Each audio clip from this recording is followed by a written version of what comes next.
সকলোকে মোৰ আন এটি ভিডিঅ'লৈ স্বাগতম জনাই আজি ভিডিঅ'টি আৰম্ভ কৰিছোঁ। ৰাতিপুৱাই এইখন কি কয় নামটো নাজানো, কিন্তু এইখন লৈ আজি মোৰ পদূলিটো চাফা কৰিবলৈ আহিলোঁ।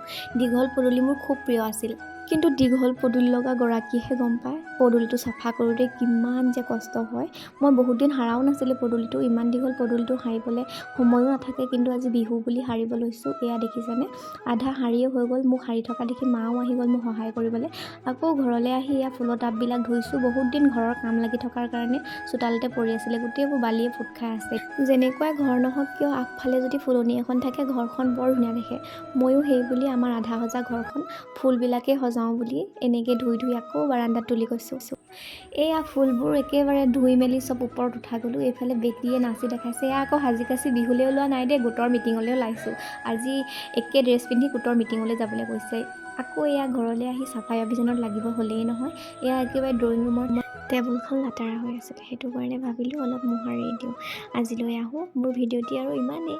মোৰ ভিডিঅ'টি শেষৰলৈকে চোৱাৰ বাবে আপোনালোকক ধন্যবাদ। আজিলৈ আহোঁ, বাই বাই।